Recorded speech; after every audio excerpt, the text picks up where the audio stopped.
The Endless Golf Podcast, brought to you by Toyota.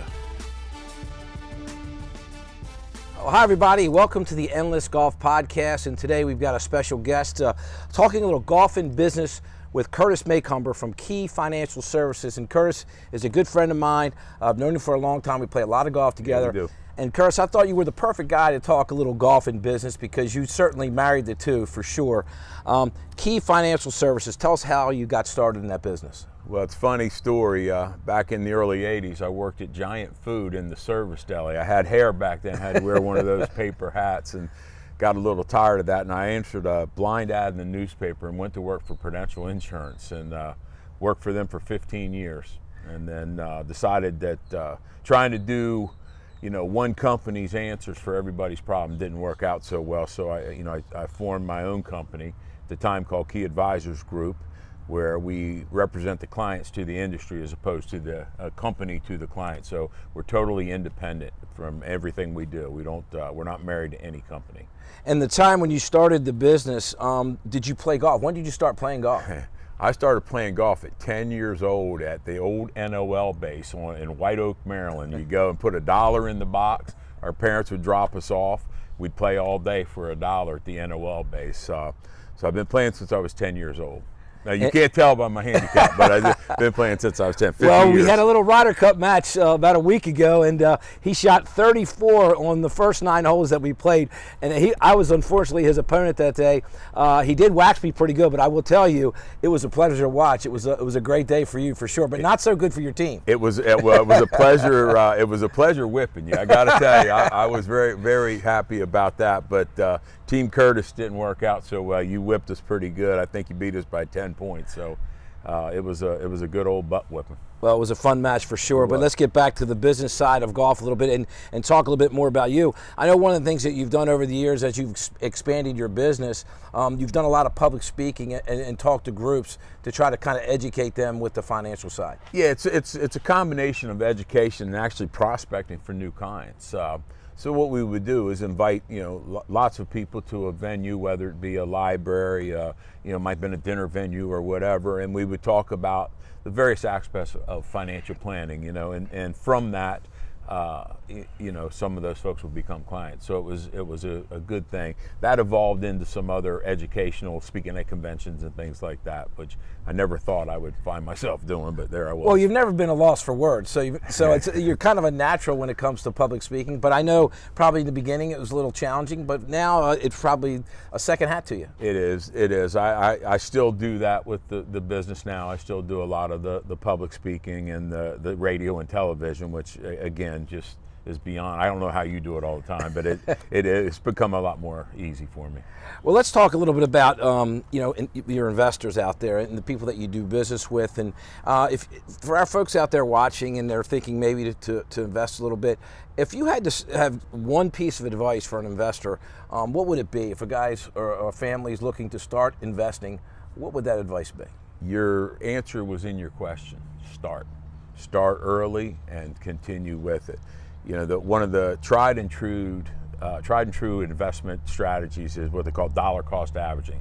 So if you put in money to a 401k, for example, week in and week out, you're going to get various stock prices or fund prices, but that will average out to where you should do pretty well in the market. As you get older, then you have to start changing your strategy a little bit. But the biggest thing I see is people won't start. We always encourage start investing as soon as you get a job.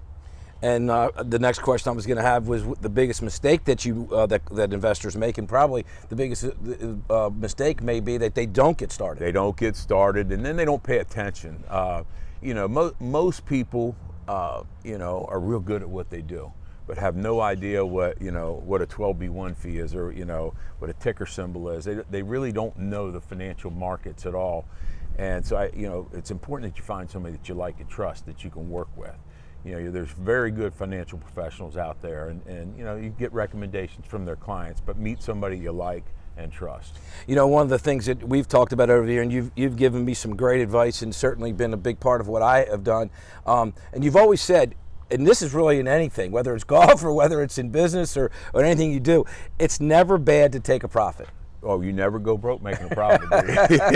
That's why when your buddies want to press you on number 18, you can let them press for half of it, not all of it. And one of the things too is, over the years you've obviously built a lot of clientele, but you kind of step back a little bit and you really developed your business, and it really is a family affair now. Yeah, absolutely. My daughter, Kristen, when we moved down to Ocean City in 2001, I moved my corporate office from Christiana, Delaware to Berlin, Maryland. And my daughter she just came out of college to have a degree in teaching, and she was just going to help us out for the summer till I got somebody in there, and that was 18 years ago, or 19 years ago, I guess. So she's been there forever.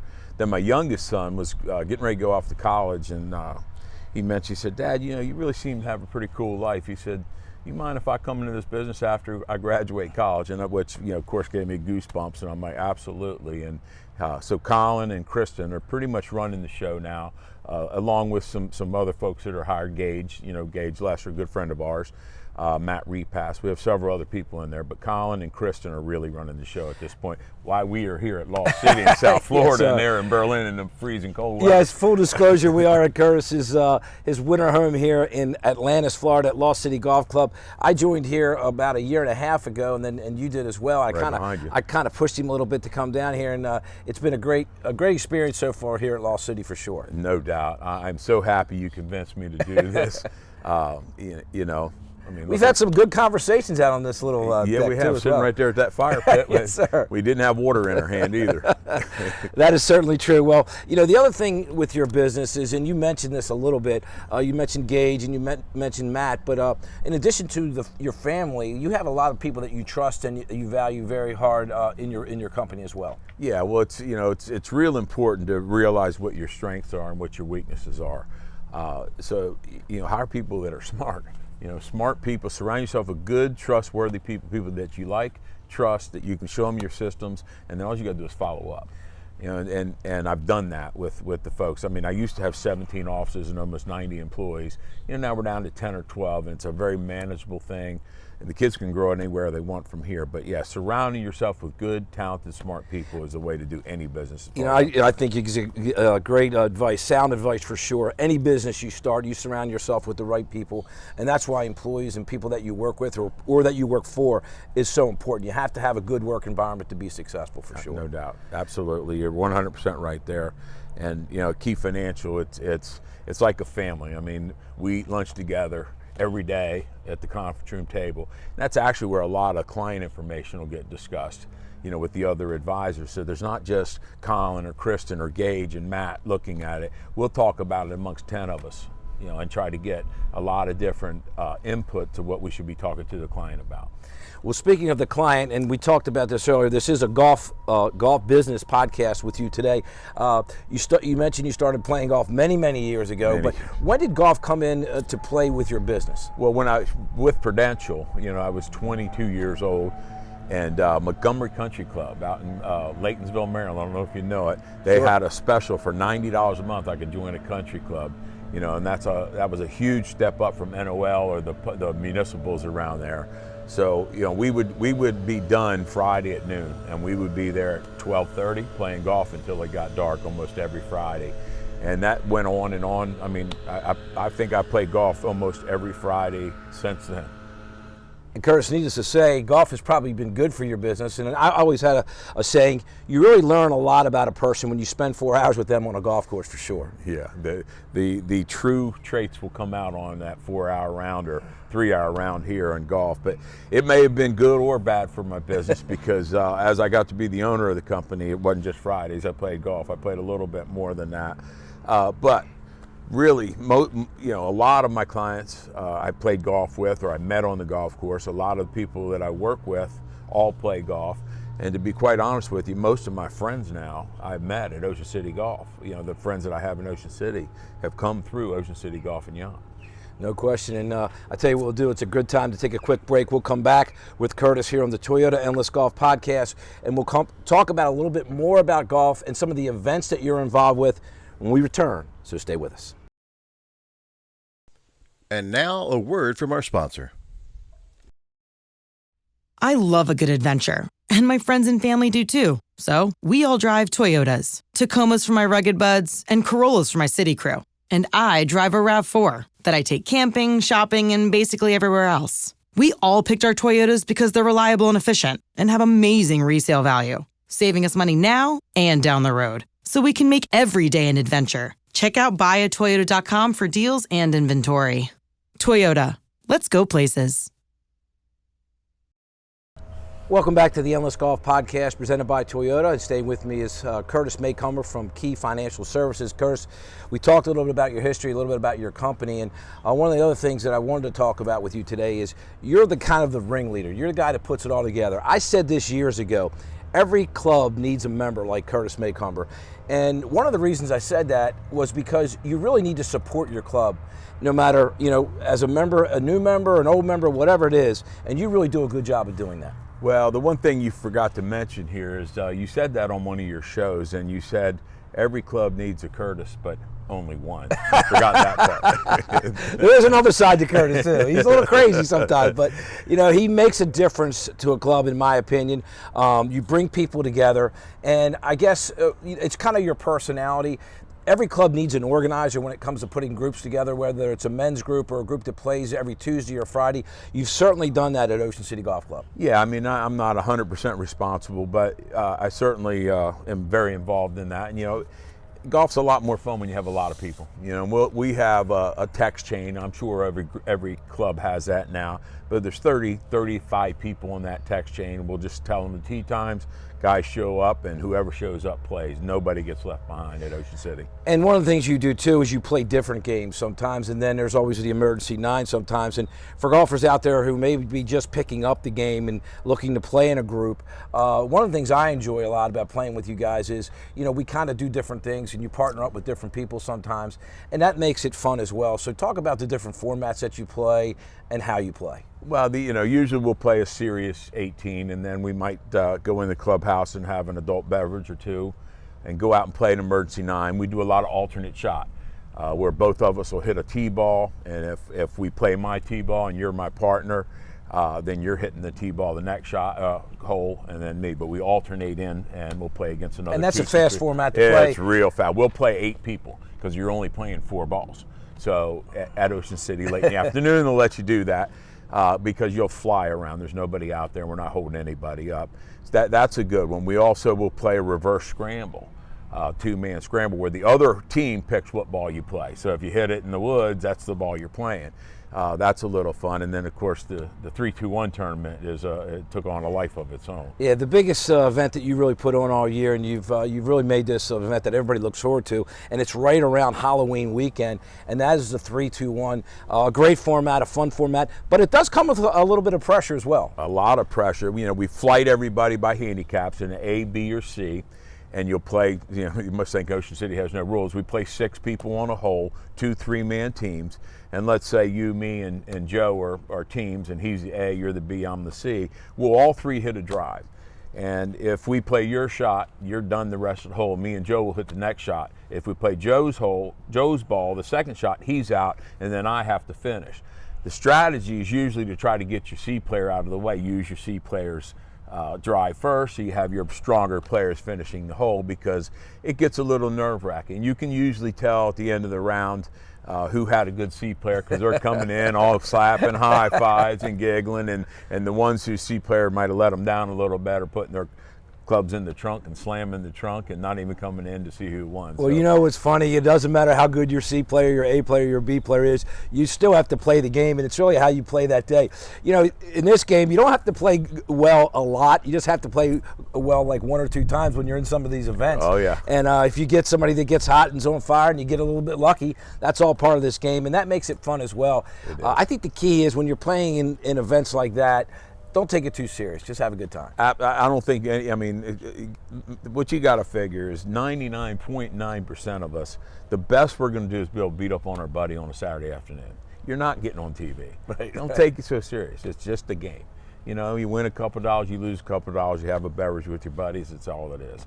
You're not going anywhere. So it's, you just have some fun, and that's, you know, we have more giggles. I mean, you might get upset once in a while, but you're much more fun when you're laughing. I'm a tough negotiator on that first tee. That's kind of what it's all about, and you're not easy either. But that's all part of it too. You can lose a lot of bets on that first tee, Curtis. Yeah, well, that's definitely one of the strengths that need to be honed in when you're getting in with this bunch. That's for sure.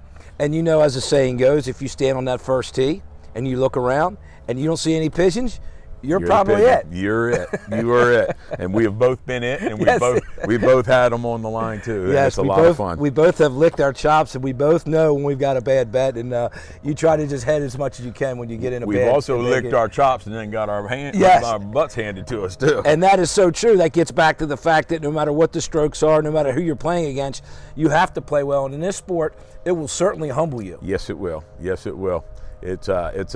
Golf's hard. Yes. I mean, that's pretty much all you can say. It's hard. You know, I've got a saying too, you know, I think ego is one of the most expensive things you can have, and whether it's having an ego in golf or having an ego in life, it can be kind of tough, and it can be costly if you get a little too ahead of yourself. Yeah, you see those silver eagles flying through the air.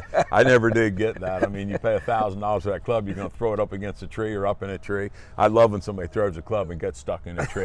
That's karma at its best, isn't it? We know a few guys that have done that for sure. And at Ocean City, as some of you may know, there's a lot of water on that golf course, and we've had some guys throw it in the pond and throw it in the bay, and sometimes it comes back to haunt them. We can see it the next day. It'll stick out. Yeah, I know exactly you're talking about. That 3-wood stuck in there forever. It's like a flag. We should have put a flag out there. That's true. That's not a good memory for that person when he comes to that hole and he sees his 3-wood in that pond every time. Not a good feeling for sure. But one of the great events at Ocean City Golf Club has always been the member guest, and it really is a special member guest. I've been fortunate enough, and I know you have too, to play in a lot of member guests. And you know, I think what makes a golf club and what makes a member guest event is definitely the people. And we've got a good group of people there, and but also both players and staff. Yes, and also the staff at Ocean City Golf Club, which is led, of course, by Buddy Sass, a true PGA professional. They do a great job with that event. It's the best. I mean, you know, we all bring guests in every year, and you know, we bring some guests from some pretty big name clubs, and they all agree that Ocean City is one of the best. It's not only a golf tournament, but it's a 3-day party, and it's a lot of fun. And you know, at the end, you get to put on a green jacket. And what size is your green jacket, Bobby? I don't have one. Oh, I have a 46 long in there, past champion. It's a wonderful event. Now I remember we were in the A flight and the total handicaps were 12. Now the total handicaps are 3. It's gotten a lot more competitive over the years. But Buddy and the whole staff at Ocean City, you know, they're like family to me. I love them, and I love playing in that event. And the president of the club now, one of your dear friends, John Barrett, has done a tremendous job. They've introduced a new membership there, an anniversary membership, which is very, very affordable. It's made a difference to the club. It's infused some cash. They made some great changes to that golf course. They renovated the whole clubhouse, Bobby. We got a nice bar. They renovated the pro shop, the clubhouse, the locker room. They've made a lot of improvements to the golf course. Mike Salvio, the superintendent, is doing an awesome job. It's in as good a shape as I've seen in years. Even in November, I was back home in November playing, and the greens were as fast as I've ever seen them. Yeah, I mean, everything from head to toe. John Barrett being the president, you know, I think he really made a big difference there, and I love it. That's like home to me. And before, you were fortunate enough to spend your winters here in Atlantis, Florida at Lost City Golf Club, which, again, we have to take our hats off to them because we're new here, but we've had a great experience here. The members here are great. The staff is great. So we're very fortunate to be a part of Ocean City Golf Club and also a part of Lost City. To be some of the Lost Boys down here? Yes, I like it. Absolutely. But one of the things we have to mention, too, at Ocean City, they play golf year-round. I mean, you know, I have friends back home, they're diehards, and you know, unless the ground's frozen, unless it's, you know, there's snow on the ground, which is very, very rare, they're out there sticking the tee in the ground. They're playing golf. I donated my cart cover last year to the club, actually, and they put cart covers. They have heaters in there, and I mean, if it's less than 32, they might not play, but if it's in the high 30s, they're out there. They'll play. They're bundled up. It looks like they're going through the ski slopes. But they're playing. You know, I was on their text chain today. They're all playing today, and it's 40 degrees up there today. Have at it, son. Well, we had to work today, otherwise we'd be playing. Yeah, so. we'd be playing out here on the wonderful East course because it's, 82, and I see about 5 or 6 clouds here. Yes, it's a perfect day. Well, Curtis, I really appreciate you spending some time with me and talking a little business and a little golf. To wind things up and wrap things up today, one question: if you had to summarize your experience with golf and how it's affected your business and your personal life, just tell us a little bit about how you would feel about the game and how it's affected you business-wise and personal-wise. I think we would have done all right in business either way, but it certainly hasn't hurt business. As far as my personal life, like I said, I'd say 90% of my friends I've met on the golf course. So I think it's had a huge impact on my personal life. One of my kids play, and he's getting into it. It's been life-changing. I mean, that's the only way to put it. I mean, it pretty much dominates our thinking anymore. That's all we want to do is play That's golf. all we want to do, that's for sure. Yep. We certainly enjoy it. Well, Curtis Maycomer, the owner and CEO, the man who really steers the ship and the founder of Key Financial Services. It's always a pleasure spending time with you. Today was great. Thank you for being a guest right here on the Endless Golf Podcast. Appreciate it. We'll see you next time. So long, everybody. Ciao. The Endless Golf Podcast has been brought to you by Toyota.